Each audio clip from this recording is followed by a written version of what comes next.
लातूर शहर महानगरपालिका 2026चे निकाल आता बऱ्यापैकी आपल्या हातामध्ये आलेले आहेत आणि आपण पाहू शकतो की लातूर शहरामध्ये काँग्रेसचा झेंडा हा लातूर शहर महानगरपालिकेवर लागलेला आहे।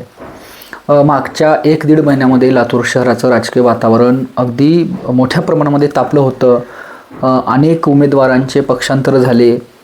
माजी महापौर असलेले आणि राष्ट्रवादी काँग्रेस पक्ष अजित पवार गटाचे उमेदवार विक्रांत गोजमगुंडे यांनी सुद्धा काँग्रेसमधून राष्ट्रवादी पक्षामध्ये प्रवेश केलेला होता। ही एक मोठी घडामोड त्यावेळेस लातूरकरांना पाहायला मिळाली। त्याचबरोबर काँग्रेस आणि वंचितची युती झालेली होती। 65 जागा काँग्रेस आणि 5 जागांवर वंचित लढणार असा सुद्धा निर्णय झालेला होता। आणि अशा पद्धतीने आपण पाहू शकतो की अतिशय रंजक आणि खिळवून ठेवणारी लातूर शहर महानगरपालिकेची ही निवडणूक झालेली होती। आता बऱ्यापैकी निकाल आपल्या हातावर आलेले आहेत आणि लातूर शहर महानगरपालिकेचे एकूण राजकारणाचं चित्र, या सगळ्या निवडणुकांचं चित्र काय होतं आणि कुठले कुठले फॅक्टर ही निवडणूक पार पडण्यामध्ये आणि मतदारांचा कल कसारायला कुठले फॅक्टर कारणीभूत ठरले, या सगळ्यांवर आपण चर्चा करणार आहोत। तर ज्या पद्धतीने आपण पाहताय अनेक समाज माध्यमांवर आपण पाहतो किंवा त्याचबरोबर वेगवेगळ्या मीडिया हाऊसेसने महाराष्ट्र जीवन न्यूजबद्दल एक्झिट पोल जाहीर केलेला होता। महाराष्ट्र जीवन न्यूजच्या माध्यमातून सुद्धा आपण काल एक्झिट पोल जाहीर केला होता आणि आज आपण प्रत्यक्ष निकालांमध्ये पाहतोय महाराष्ट्र जीवन न्यूजच्या एक्झिट पोलमध्ये 95% म्हणजेच 95% ॲक्युरसी आहे। मागच्या 10 ते 15 दिवसामध्ये महाराष्ट्र जीवन न्यूजच्या पत्रकारांनी लातूर शहरातील प्रत्येक प्रभागामध्ये जाऊन त्या ठिकाणी वार्तांकन करून ची माहिती मिळवलेली होती आणि आपण तो एक्झिट पोल जाहीर केलेला होता।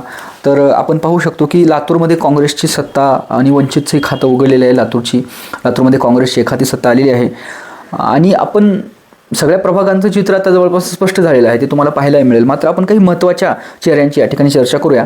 प्रभाग क्रमांक 9 मधून राजा मन्यार हे पराभूत झालेले आहेत, जे राष्ट्रवादी काँग्रेसकडून उभे होते। त्याचबरोबर प्रभाग क्रमांक 7 मध्ये 3 काँग्रेस आणि 1 वंचित बहुजन आघाडी अशा प्रकारचा निकाल आपल्याला पाहायला मिळतोय। प्रभाग क्रमांक 14 मध्ये 4ही भाजप उमेदवार विजयी झाल्याची माहिती समोर येते। प्रभाग क्रमांक 14 हा खरं तर रविशंकर जाधव आणि गणेश देशमुख यांच्यामध्ये होत असलेल्या लढतीमुळे शहरभर चर्चेमध्ये होता।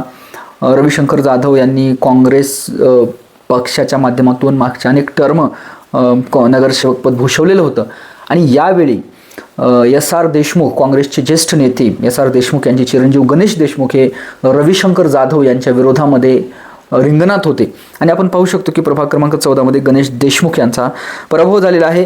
प्रभाग 13 मध्ये काँग्रेस, त्यामध्ये 11, त्याचबरोबर 11 मध्ये सुद्धा 3 काँग्रेस आणि 1 इतर असा निकाल आपल्याला पाहायला मिळतोय। म्हणजे जवळपास प्रभाग क्रमांक 1 ते 14 मध्ये 39 जागांवर काँग्रेस विजयी झाल्याची प्राथमिक माहिती आहे। त्याचबरोबर 3 मोठ्या चेहऱ्यांबद्दल आपण चर्चा करूया। राजा मन्यार पराभूत झाल्याची माहिती तर आहेच आहे, गणेश देशमुख हे सुद्धा पराभूत झालेले आहे। त्याचबरोबर विक्रांत गोजमगुंडे हे विजयी झाल्याची माहिती समोर येते।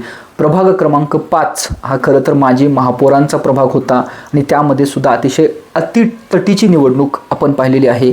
तर प्रभाग क्रमांक 5 मध्ये 3 काँग्रेस आणि 1 राष्ट्रवादी काँग्रेस अजित पवार गट असं चित्र पाहायला मिळते। शहरभरामध्ये आता निकाल लागलेला आहे, गुलालांची उधळण सुरू आहे। विजय उमेदवार हे गुलाल उधळत आहेत, पण एकंदर लातूर शहर महानगरपालिकेवर काँग्रेसचा झेंडा लागल्याचं आपण पाहतोय आणि या निकालाचे परिणाम येणाऱ्या आगामी जिल्हा परिषदच्या निवडणुकांवर नक्कीच होणार आहेत। लातूर शहर काँग्रेसचा झेंडा महानगरपालिकेवर लागला, मात्र ही निवडणूक काँग्रेससाठी सोपी नव्हती आणि या ठिकाणी भाजपसाठी सुद्धा सोपी नव्हती। राष्ट्रवादी काँग्रेस पार्टी अजित पवार गटाने या ठिकाणी जोर लावण्याचा प्रयत्न केला, आपण पाहिलेला आहे। शहरामध्ये निवडणुकीच्या मागचे 2-3 दिवस सातत्यानं ते घड्याळाचं गाणं वाजत होतं आणि घड्याळाचा प्रचार आपल्याला जोरदार दिसला। मात्र ही तिरंगी लढत लातूरकरांना पाहायला मिळाली आणि बाजी काँग्रेस पक्षाने या ठिकाणी जिंकलेली आपण पाहत आहोत। महाराष्ट्र जीवन न्यूजचे प्रतिनिधी तुळशीराम शेळके असतील किंवा व्यंकटेश नरसिंगे, त्याचबरोबर महाराष्ट्र जीवन न्यूजचे मुख्य संपादक खयूम शेख यांच्या नेतृत्वामध्ये संपूर्ण टीम लातूर शहर महानगरपालिकेचं हे जे काही रणकंदन होतं ते कव्हर केलेलं आहे। निवडणुकीच्या आणि निकालाच्या आणि विजयाच्या पराभवाच्या रिलेटेड प्रत्येक बातमी तुमच्यापर्यंत पोचवण्यासाठी महाराष्ट्र जीवन न्यूज हे कटिबद्ध असणार आहे। Stay connected to the Maharashtra Jeevan News आणि लाईक करा, फॉलो करा, सबस्क्राईब करा. त्याचबरोबर तुमचे मतं असतील किंवा तुमचे ओपिनियन्स असतील ते सुद्धा कमेंट्समध्ये या ठिकाणी टाकायला विसरू नका आणि पाहत राहा महाराष्ट्र जीवन न्यूज माझ्यासोबत. धन्यवाद.